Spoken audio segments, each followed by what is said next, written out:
special good morning to one and all. Those of you listening to Classic Radio 105.5, 105.9. Those of you viewing us via HBN TV, good morning to you, whether it's Channel 7, Channel 11, Channel 20.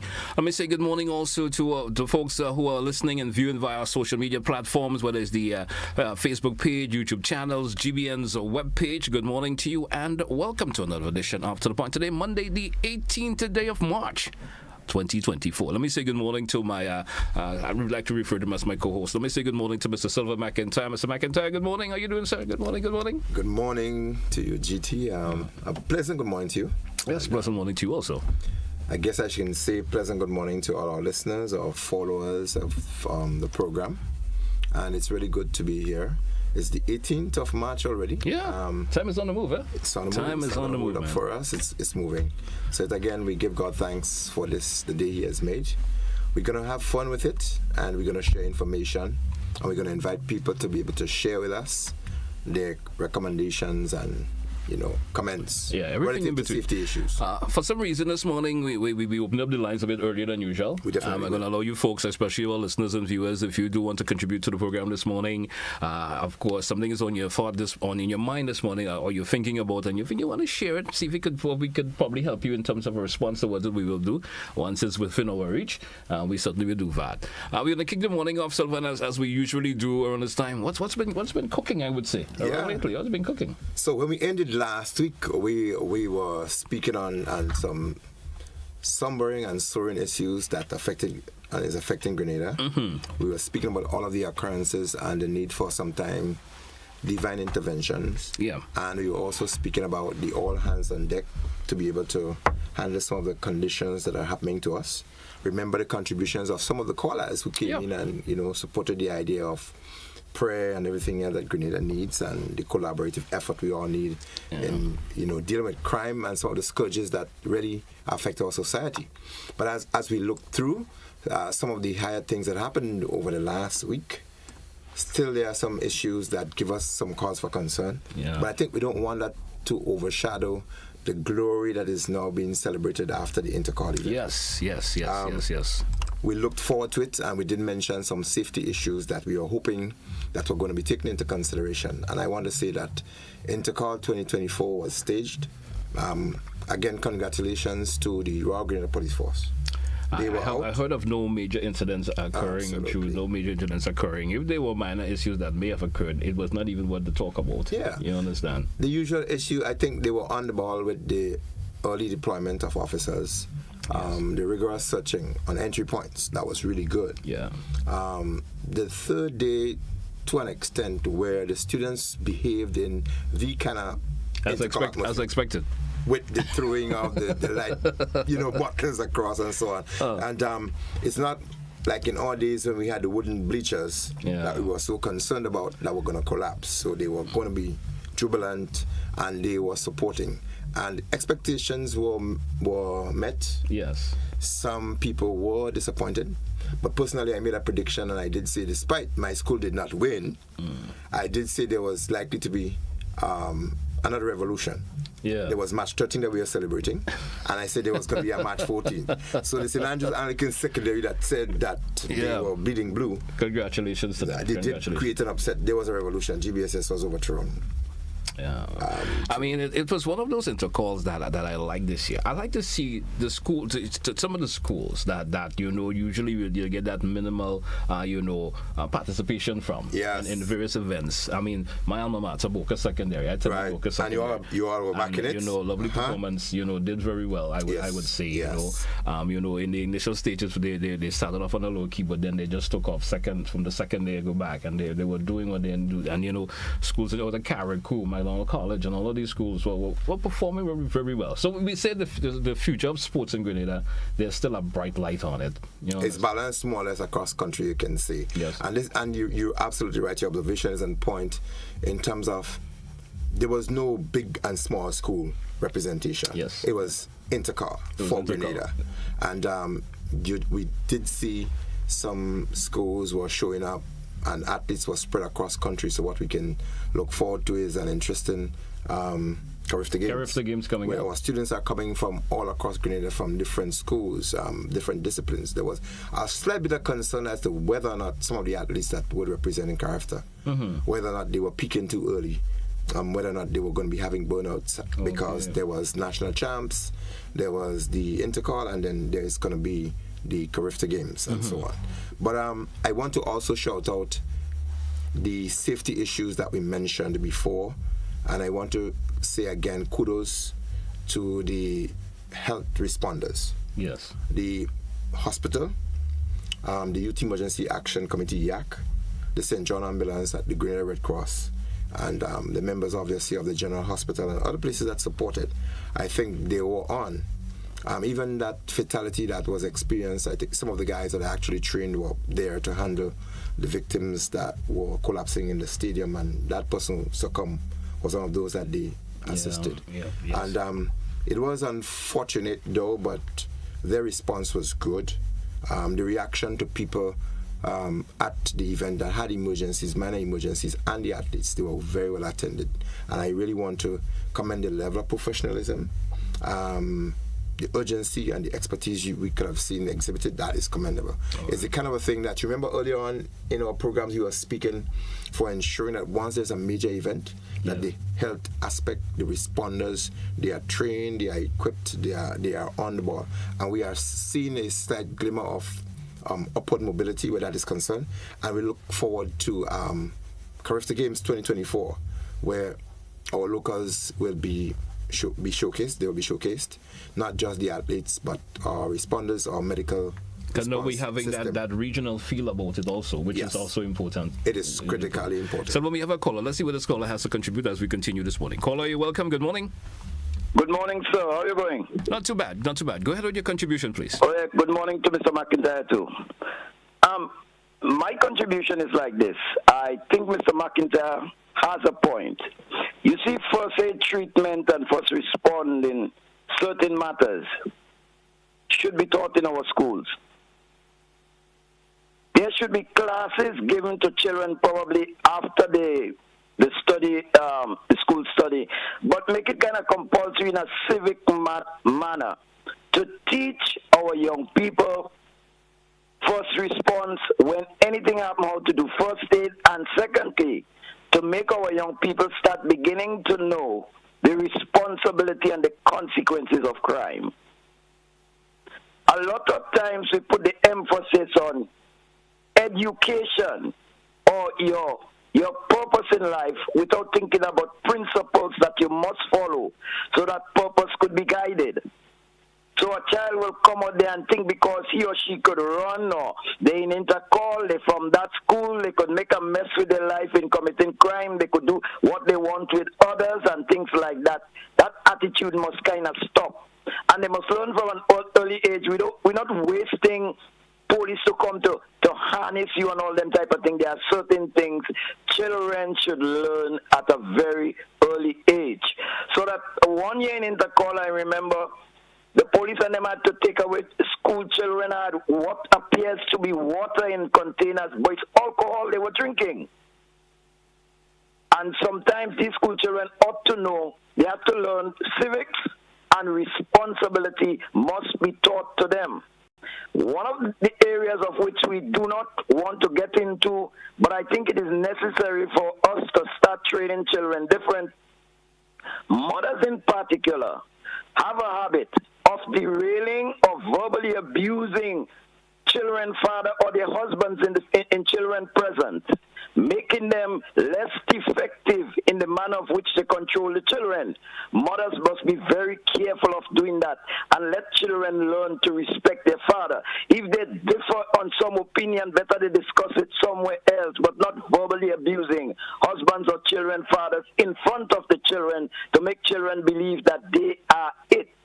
These are some of the just a few contributions I think necessary to make at this particular point in time. Thank you very much. Thank you, caller. Thank you so much. And very positive contribution there, I would say, from the caller. The caller has given us almost an entire program. Yes. In terms of some of the things we were advocating for and some of the things, yes, that's definitely fitting. And one of the things that he mentioned is something I was going to speak about today was that of ensuring as we mentioned in our program, we have to start with the children. Yes. And so the whole aspect of crime and violence and emergency response, these must become household topics, and it must become institutionalized through our education systems, meaning that some caller mentioned this morning about when the issue of the where they're thinking about getting the guys who are alleged to have committed the offense, and they're speaking about the extradition conditions, etc. And one caller intimated that people and parents must teach their children the consequences of their actions. And what I find also is that there is limited information through our school systems as to crimes and offenses. The RGPF have been doing a fine job in that, but they would need more help, more hands on deck. And it doesn't have to be a police officer. And it doesn't have to be somebody in uniform. It has to be somebody, as the gentleman said, who is civic-oriented, civic-minded to go through, because crime and violence, it's a state issue, and it's not just the enforcement aspect of it. But people have to be aware of it, and children have to be made aware from early. If you teach a child that they should not take something from home, you're teaching the child that the child should not steal.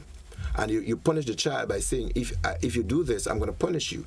You have to take it further and say, if you continue doing this, later on you may go to take somebody else's stuff. Yeah, because they say it always starts at home. It starts at home. And this is what the consequence would be. And parents must know what are the fines and confines or the penalties associated with certain actions. So when you are able to do that, you are creating a culture of obedience and a culture of what you call respect for law and order. All right. We do have another caller.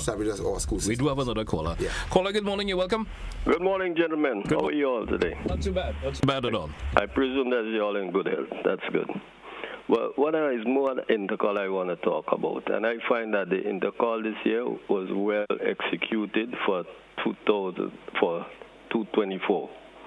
The next year it could be better, but I can see all the adjustments that I had to make. People will know those folks, but attending with the students, the running, they did all the best they could, and also supporters was. One thing I observed that they missed the DJ that wasn't in the stadium made a big plus. Because one of the things that when the DJ is present, it also pump up the students on the bleachers. And even from the handbug, and sometimes the DJ don't cut off in time, and it handbug you from listening and everything. So that was well good. No DJ. Leave it to the crowd to do the noise. And the bleachers, the children, they did not show as much bottles and things this year. But last year they really behaved bad. But this year was better, and I think that is because of the DJ not present help, and with the police executing, because there was more children on the bleachers this year, and because of the police intervene and been on time and do the searching. And then what I see that the young Calypsonians that came down was good, because they did that with the young children, and that is good. But I remember and they don't need adults because it's a school sport. But I could remember in Sir Eric days and the old Queen's Park and the bleachers, what the Panorama champion must be in the call. The Carnival Queen must be in the call. And the Calypsonian that win the crown must be at intercall. So I think that was good with the little Calypsonian, the entertainment. Thank you. Thank you, caller. Thank you so much. So when we do for a break, let's take it. When we come back, we take both your calls. Don't forget you have the option of calling us also via WhatsApp, 445-2041, 445-201. We'll be right back after the break, folks. Stay with us. The agricultural shop at the Renick Thompson building on the Carna St. George's is the ideal.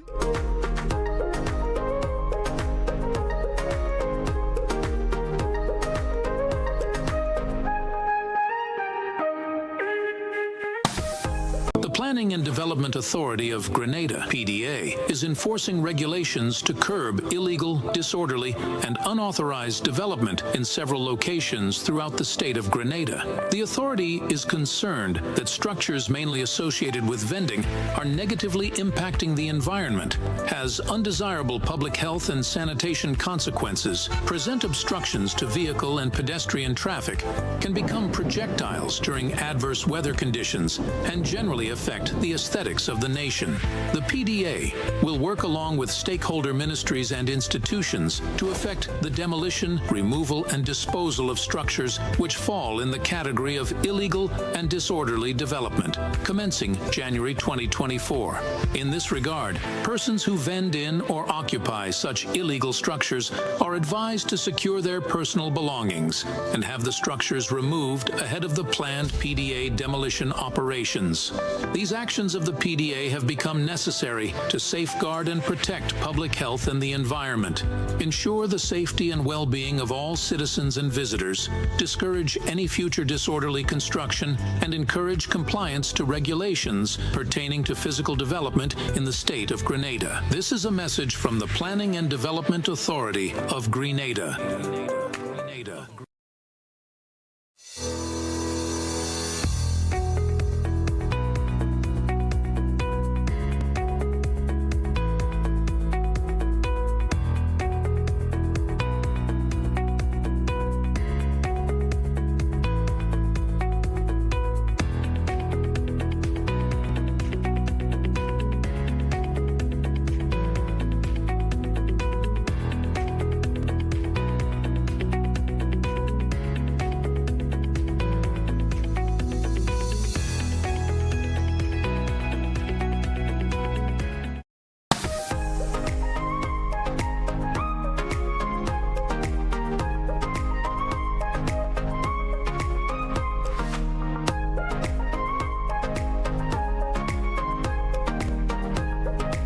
Point here on Classic Radio, GBN TV. Good morning to you once again, Mr. McIntyre. Welcome back to the program this morning. As we mentioned, of course, the conversation is a bit open this morning. Yeah. We, of course, give the option to our listeners and viewers the option of calling, sharing your views and concern as we chat along here also.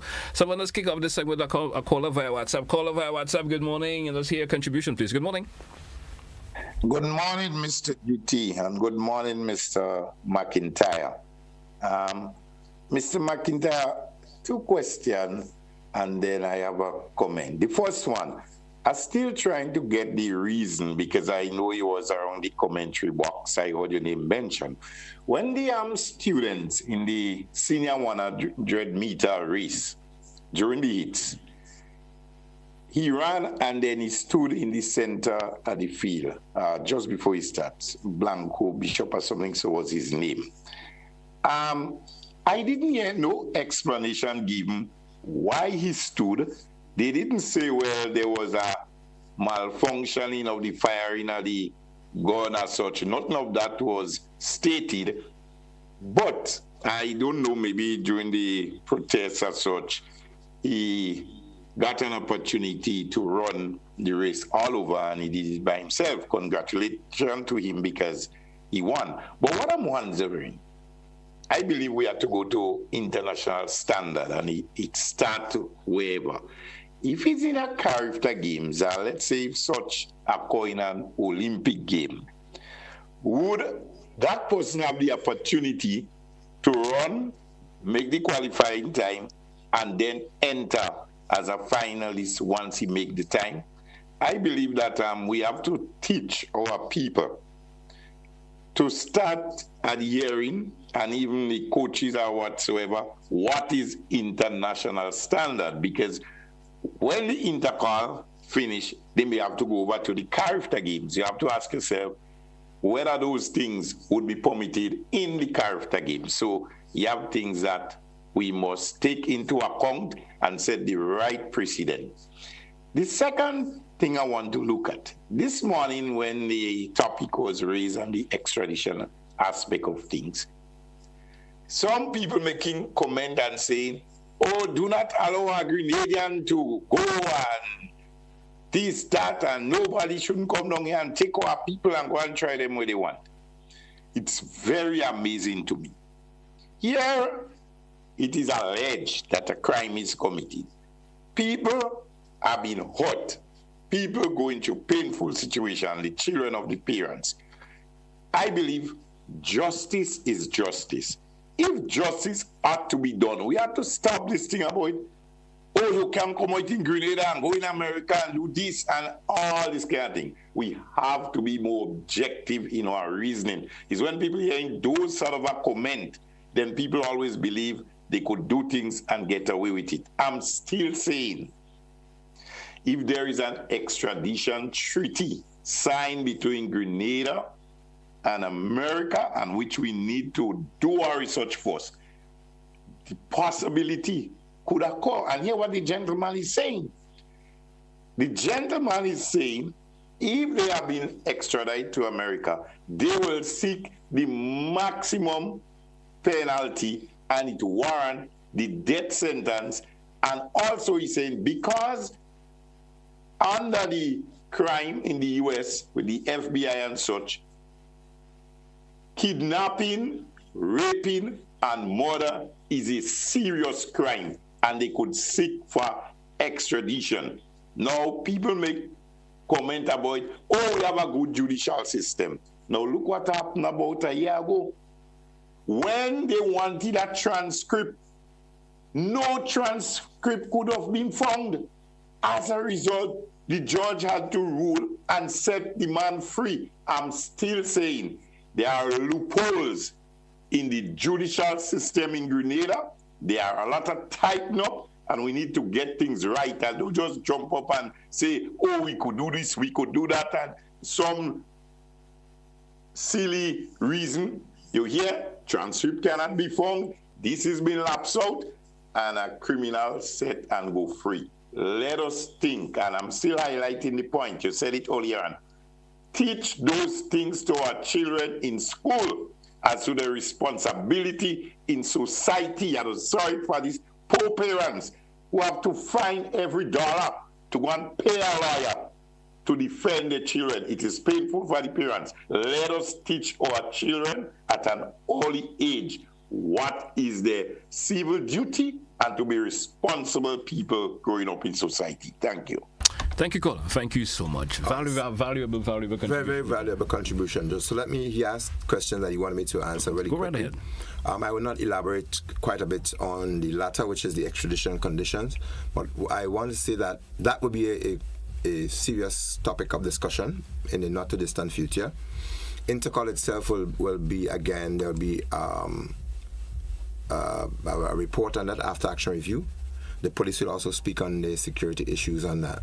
But in general, when things of this nature happens, it is right to follow the principles and proceedings of what the law states. Yes. And unless a law is being repealed, the judicial system has no choice than to rule and to abide by the conditions as in existence.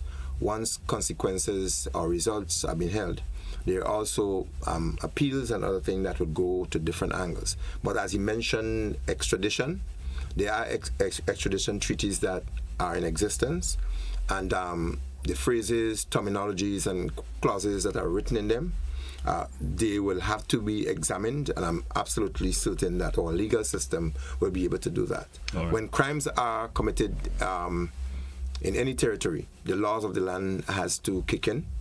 And again, in situation where this is suspected to have happened either within Grenada's territory and not within international waters. If there's a condition where something happened in the international water, different conditions would apply as well. Right. And if it happens on U.S. soil, a Grenadian goes to a U.S. state, commits a crime and returns to his state, then the extradition condition will also apply. And if there is a crime that's committed against U.S. citizens, there's also a condition that is also applied. So we cannot comment deeply and with any strong sense of conviction, because it is not our forte. It's the legal people and the state mechanism that is actually expected to kick in. Right. In terms of the first question, I want to say there were at least 2 protests at the Intercol Games that were successful that I'm aware of. And one was the 800 meter, where the school that's supposed to have been disadvantaged appealed the situation, and they actually won. Okay. And actually, they got second place, and point systems were adjusted because of the appeal that was held and was successful. Where the 100-meter race was run off, I think that was in the senior category.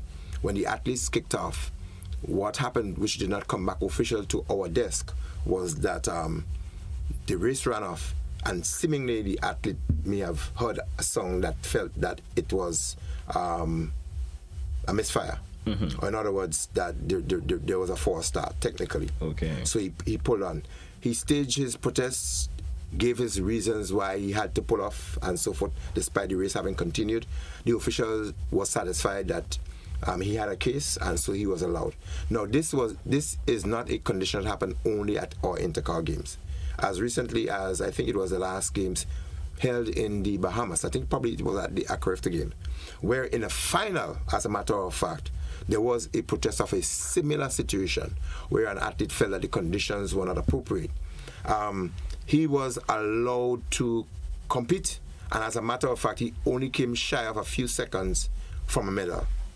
Okay. So it is something that happens within other regional and international conditions, where if a protest is staged over a particular condition, one similar to what happened at the National Stadium, then yes, the officials, the protest is being heard, and then if they satisfy with conditions, then it would be allowed. And in this case, it was. Okay. Maybe the explanation were not given over the airwaves sufficiently, and maybe a lot of people were left in doubts as to exactly what was happening. Okay. So maybe it was on our fault as always as announcers and broadcasters at the to games. Get that information. But it did not come to us officially in time that this is what the condition. We were there, we saw what happened, we understood, and having spoken to the official, we knew that there was a protest, and this is the reason why he was allowed. Okay, we do have another caller. Caller, good morning, you're welcome.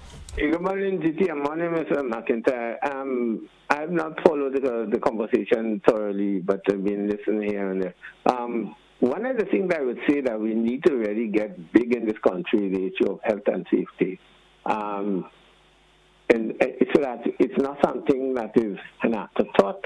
Every event, whether it's sporting or other things, should take that should be a big part of it. And I think in the past, Sylvan have tried to make mention of that. But this would require constant training of people, which is absent in Grenada at the moment, and we know there's limited resources and maybe personnel, so that would happen. Now, on the question of and I'm not going to go deep into that conversation about the extradition. I think if we have to think about any extradition, the only country we should be thinking about is St. Vincent, because they are directly involved. The other parties are not directly involved. I mean, why should we, get hysterical because some citizen from another country have been, affected? We've seen, remember, with the Canadian citizen that the guy killed, and we all got, of course, as a nation, got concerned, and then the guy was apprehended. So our judicial system, in spite of this, whatever shortcoming, is capable of doing justice. What we have to do is to ensure that the system is resourced and so things can happen. But to me, when I hear people speak sometimes, it shows a degree of inferiority. Thank you. Thank you, caller. Thank you. Just thank an you so much. expansion of what the caller just said in terms of extradition and international conventions. Whatever a country signs onto as an international convention or a treaty, we have to abide by it unless it is changed. Okay. And as it speaks now as to whether or not there is what the extradition condition says about Grenada. If Grenada has signed on and there's a clause that says if there's a crime against a U.S. citizens, XYZ is expected to happen, Grenada has to abide by it. And if in hindsight Grenada feels that is a condition that they're not supposed to, the condition will have to be revisited, and the new condition has to be set. So as it stands now, we are obligated by our commitment based on what we sign on to. Okay. And that's a short way of answering. Yeah, simple explanation. Let's take another caller. Caller, good morning, you're welcome. Good morning to you, caller. Yes, sir. Every one of us, Balin, educate the people. Educate the people. I always wonder what you mean by education. So, All of us have to educate the people. They're talking about the schools must educate. The police must educate. The ministers must educate. All of us in the society have the honor to educate the children or the people. We educate not by going to a classroom, but perhaps by examples. Every one of us, Balin, or a few of us, or many of us, Balin, don't steal.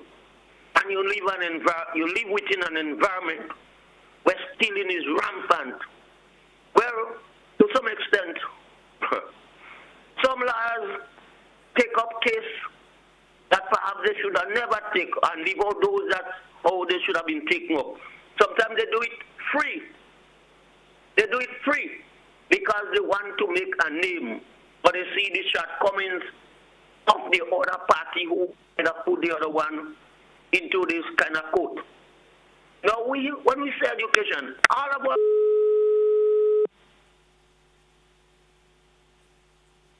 Guess we lost the caller there. I'm not sure what occurred, but we lost that caller. Yes. 435-2041. Any response to the caller's comments that he was making? Not necessarily, because it's a comment that he usually make relative to education, and you can find different definitions, and education could be in different forms. It's the interpretation of.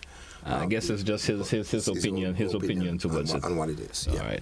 We do have another caller. Let's take this caller before the break. Caller, good morning. Guess we lost that caller once again. So when we do for break, let's take it. When we come back, we entertain more of your calls, and we continue the discussion here this morning. There's an angle that we're going to address that when we come back. Let's take that break, folks. We'll be right back.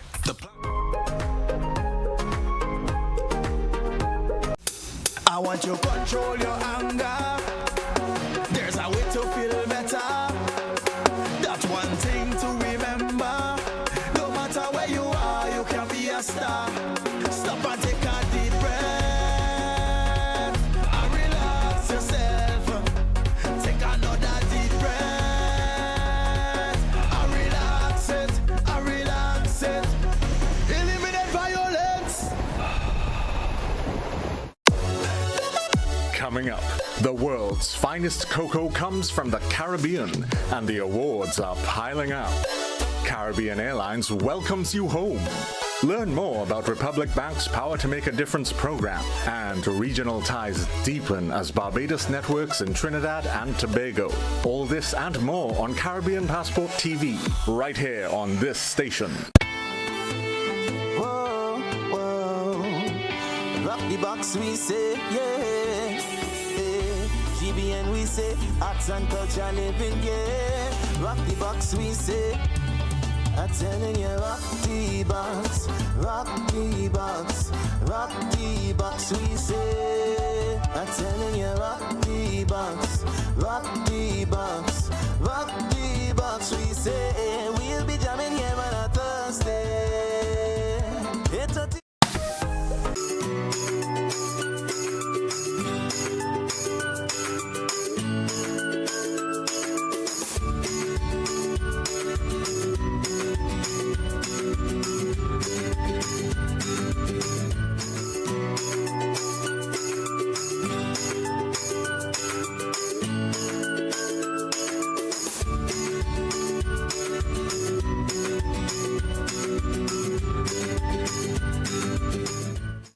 GBN Television News at 7, a pulse on all things Grenadian. Look out for our new features through expanded synergies with our media partners in Barbados, St. Lucia, Jamaica, Trinidad, and beyond. Capturing the latest in news, sports, weather, and entertainment. Credible, informative.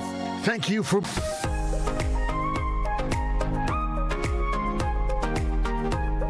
Welcome back, viewers, to The Point here, Classic Radio, GBN TV.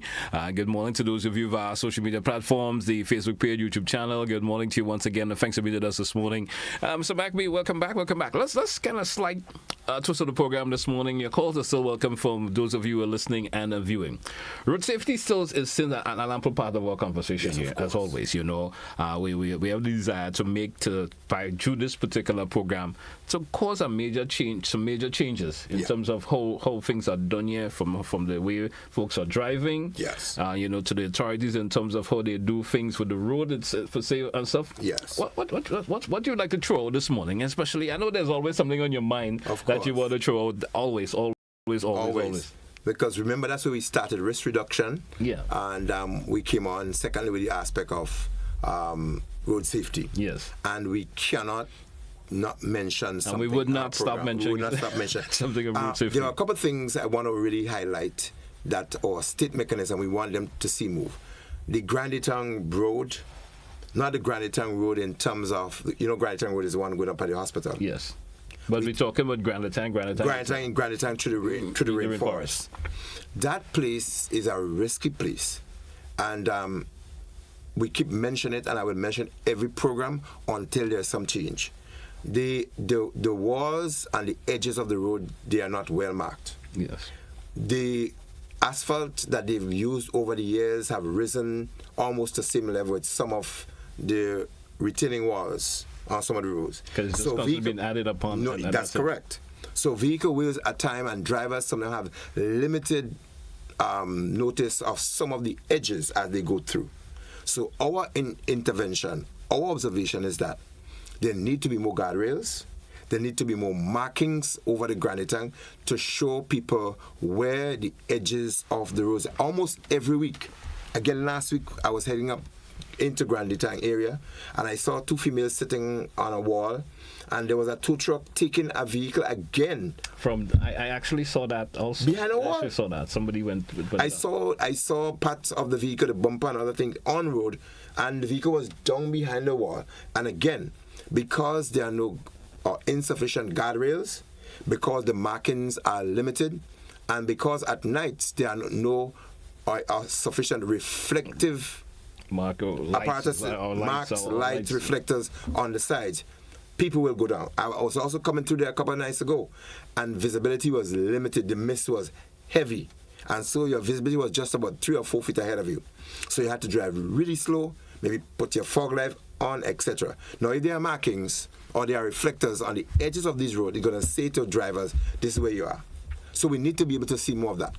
The other one, we will not stop, GT, until we put coverings, safety places for pedestrians to pass. And one such place is the Upper Looker Street, opposite the Red Cross, towards the old government house. That massive box drain that exists. Where box drains are created, we're saying, put grills or put concrete slabs to cover these areas. So one, there's more road space, there's a sidewalk technically for pedestrians to walk on, and it creates limited, or it reduces the risk of a vehicle going on and damaging itself into one of these drains. And so many times we see vehicles down into box drains many places across country. And as you mentioned, even as with the Granditang, and when road work is even done in that area, we continue to see the rise of the road. Yes. And the drains are now becoming lower, which makes it even more dangerous. Yes. It's becoming more dangerous. I mean, your thoughts on Granditang? I still have to go back there for a wee bit in terms of what you mentioned. Is there any option that the authorities could look into widening the roads in Granditang? I know they're trying to maintain the aesthetics of, being a national park or national area and stuff like that, forest and so forth. But the option of widening those roads up, is there a probability that could happen? Well, it has been widened since I know myself when Granditang roads and most of our roads, they started across the parish boundaries, on ridges. Yes. Where the horse with those cuts and so on found it easier to They were built for those purposes back then. Correct. Yes. And then they expanded on them. If you look, Constantine is one such very visible area that it's definitely a rich valley on either side. Yes. And so they expanded on that a bit. But there are quite a number of our roads where the corners or the bends could be opened or widened so that there's limited risk. As you come over the point of the 1910, heading just before you get to the national park, that deep bend straight off 1910, accidents have happened there on many occasions. And I saw near misses on many occasions. There's a bend there. That could be removed. It could be removed. I mean, because that's a lot of land or whatever that is there. There's no major use for it. No, it's part of the reserve forest. Exactly. That could and you can remove that for safety on the road. Yeah.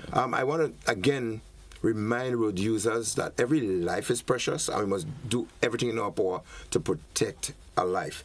We're seeing seemingly decrease in some major accidents across Grenada. And again, we want to advocate that that should continue. We want to say because of a lot of what we're saying and doing has created more awareness on the road. Just by me putting on my t-shirt this morning that speaks of the Road Safety Foundation, it just gave me a different feeling about even my own driving on the road, that I need to be more conscious about road safety. So I think as people drive around, they listen to us, they hear us on our programs, the information become more readily accessible.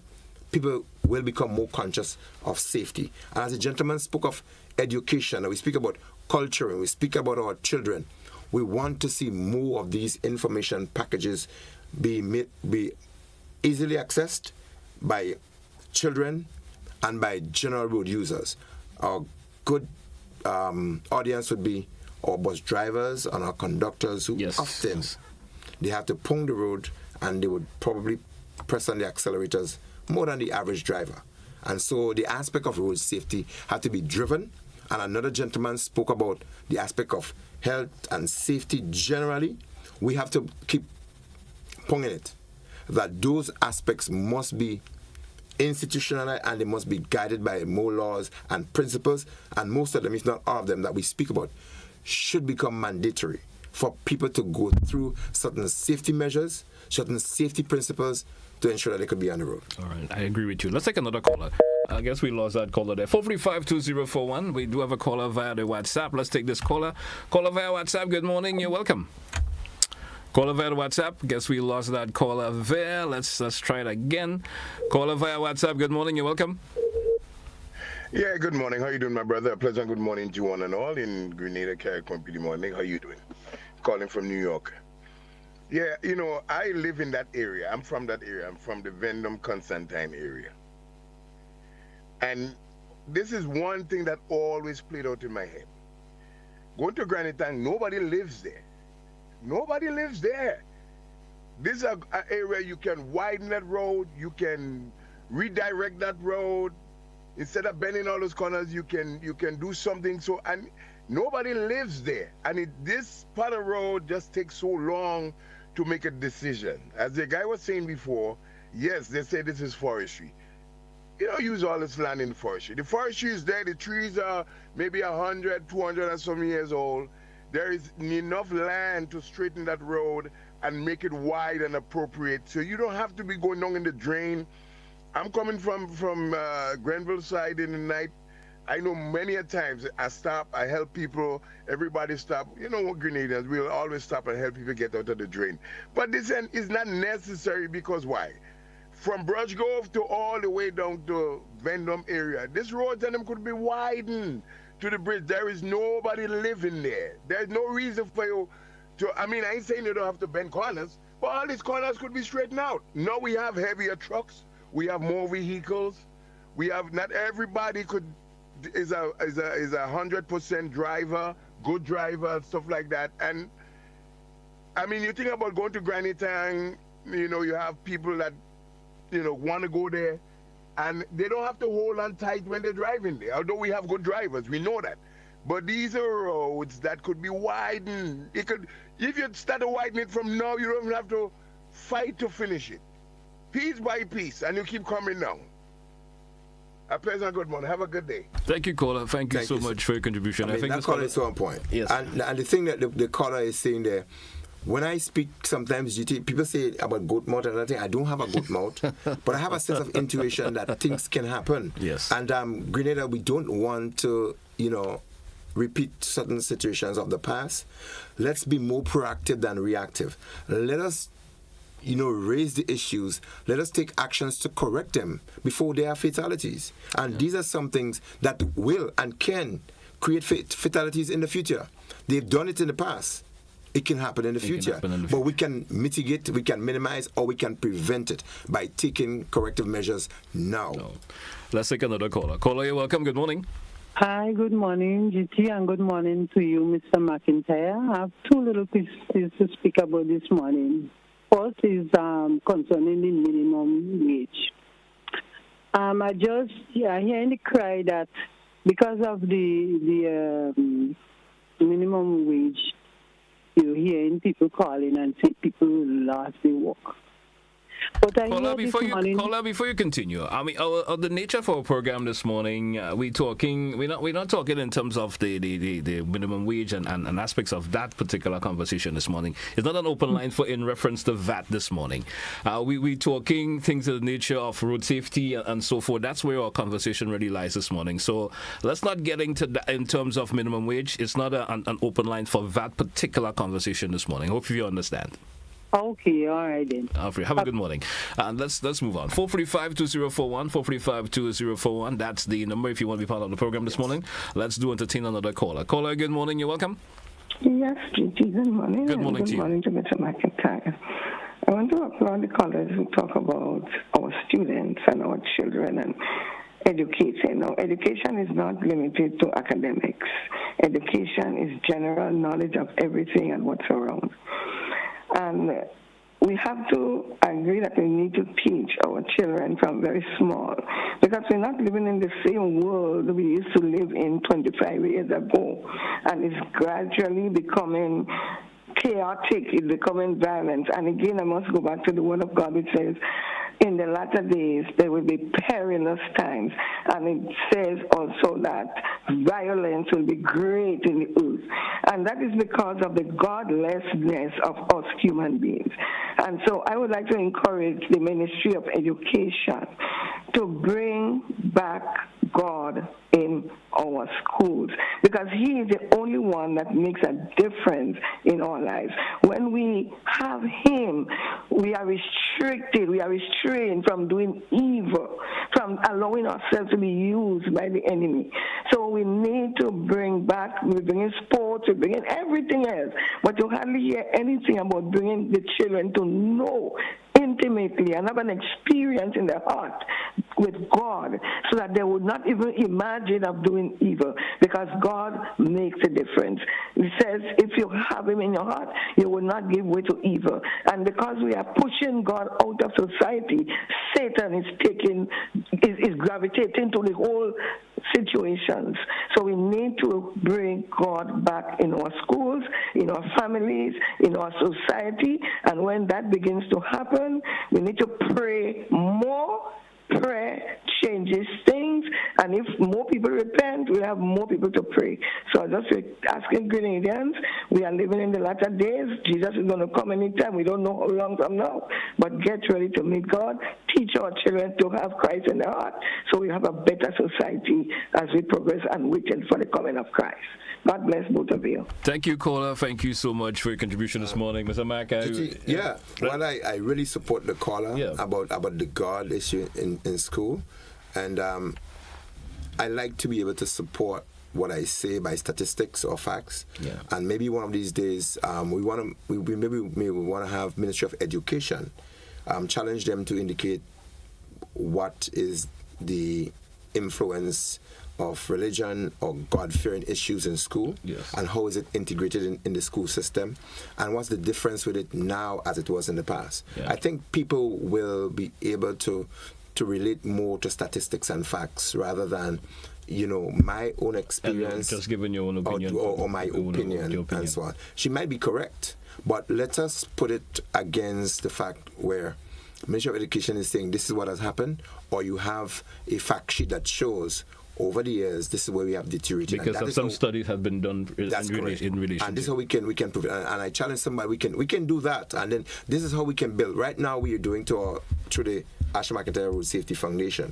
We're looking at the statistics in terms of how information is related in particular areas, what demographic is affected by certain type of traffic or type of accidents in what particular, the age groups, etc., so that the police and our state mechanism can put interventions or corrective measures in those particular areas. And that is how statistics and information facts inform decisions. Yeah, not just whatever somebody thinks and you just want to react to it. So let's take another caller. Caller, you're welcome. Good morning. I guess we don't have that caller there. We have another caller via WhatsApp. Caller via WhatsApp. Good morning. Good morning. How you doing? Yeah, go right ahead, please.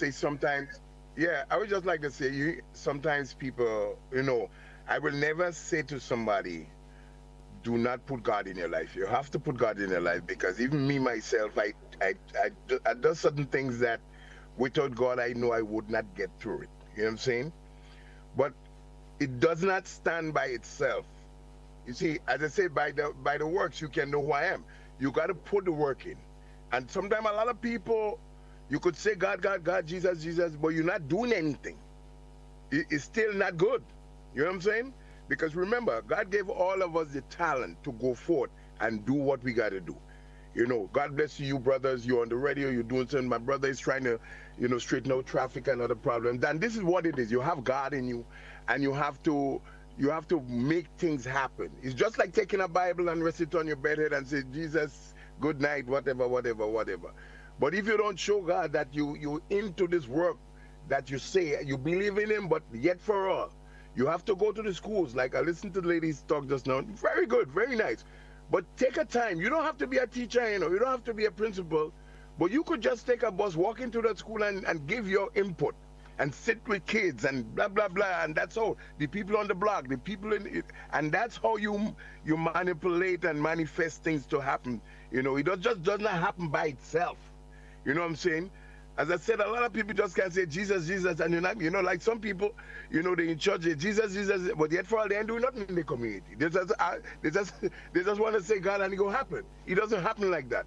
You got to go forward and put in the work. If you believe in God, go forward and put in the work in the community, in education, in spirituality, in whatever is going on in your country, in your community, around you, you know. From cleaning around your house so far you don't get mosquito or whatever biting you. All right, bye-bye. Caller, thank you so much. So Mike, there's a few comments via the WhatsApp. Let me just get a few of them before we entertain another caller. Sure. And we have some comments from someone that these comments I think is interesting. Someone is saying it's still $150 for traffic breakers where there's $1,000. How are we supposed to charge? How much are we supposed? We were supposed to be charging for speeding. The last hanging that took place was 50 years ago. These young people knows nothing about that. Let's take another comment that's saying someone is saying we are not showing our disgust for law breaking. We need to get serious by upping the penalties for offering for the offense committed. Another contribution there. Let's take this caller and then we read some of the other comments. Caller, good morning, and caller, before you continue, your radio or in whatever device in the background is too loud, please. Good morning. Go right ahead, please. So, as I've already said, education even begins in the belly. The food you eat determine, or the food the people fed on, the mothers and even the father, goes down into the belly to help the child's brain. So either he could born with some defect depending on the food. So education begins since in the belly. Let a medical practitioner tell you that the food you eat depends and would determine how you behave in the future. When I say in the future, it could be in the immediate future after you're born. Even the training, when you as soon as you're born. Look at, I think they had to slap you, possible, when you're born, so that you maybe your lung would start officiating outside the outside world.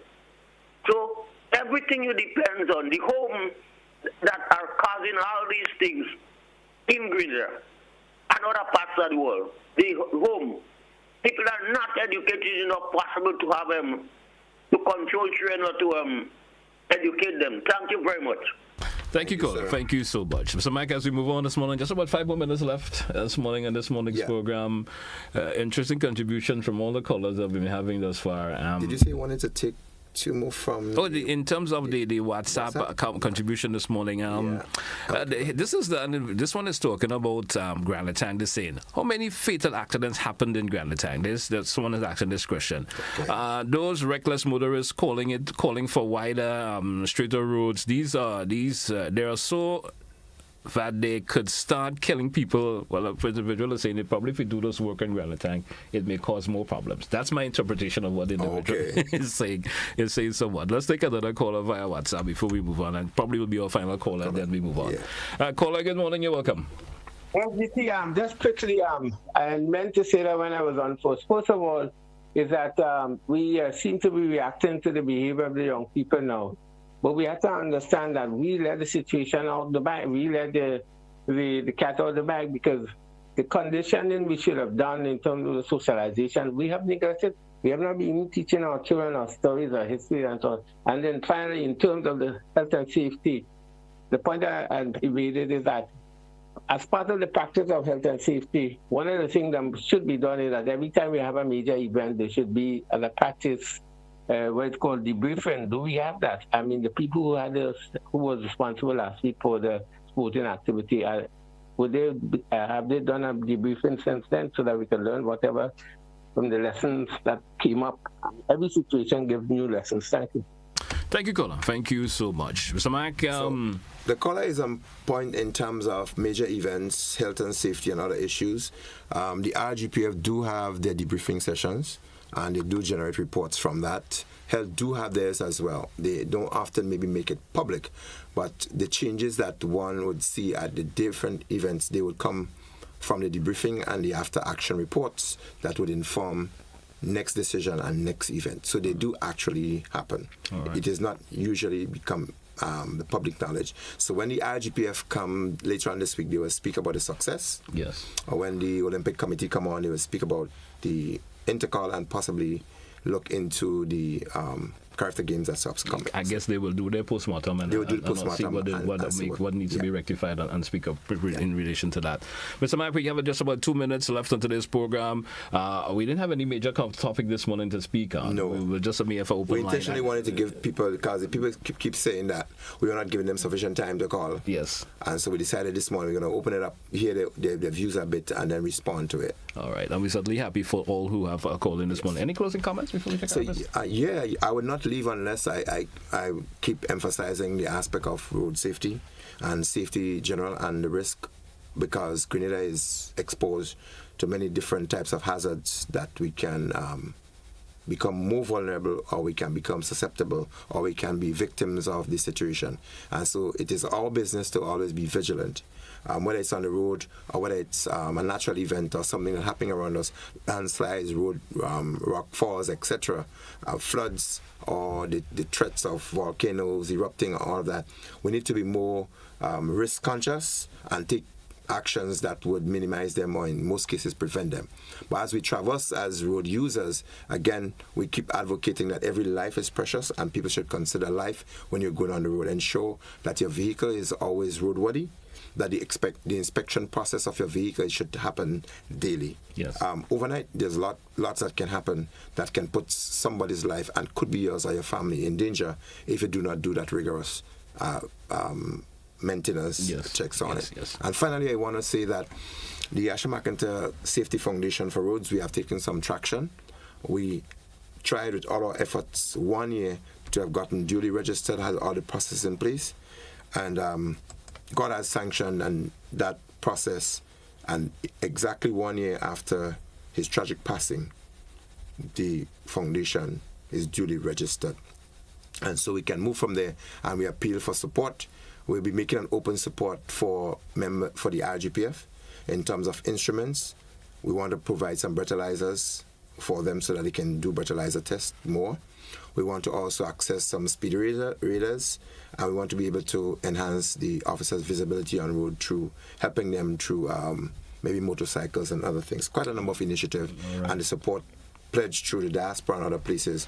The RGPF would not come out and make an open request, but we would want to be one of the support system for them to help them in generating statistics that will help create a safer society. So once again, we are appealing to persons. If you want to make some contribution, you can speak to me directly, and we have the amsafer1301@gmail.com is the email address, AMSOFFOR 1301@gmail.com, or my number 405-7451. In the meantime, you can use that, and as we seek to get fully established and become an entity that advocates greater safety for Grenada on our roads. All right. And Mr. Mike, you always have my support in the endeavors, of course, of the Asher McIntyre Foundation. Yeah. There's ever opportunity that's something that you need to speak of. Feel free to, information you need to disburse. Feel free, certainly will. With pleasure do it for you, man. No problem. You and GBN? No problem. It didn't give you a problem. Thank you once again, Mr. Mac, and best wishes for the rest of the day. Hey, folks, that's what we take, of course, a wrap for today's program. Up to the point. Thanks all who contributed towards today's program. Thank you so much. Those who viewed, those who listened, those who contributed via the WhatsApp, those who contributed via the Facebook comment section. Thank you. Still calls are still coming, but we don't have any more calls for this morning. Have yourself a great day, folks. That's where we say goodbye. Join us again for another edition of To the Point tomorrow, when the Almighty permits. That's why I say goodbye.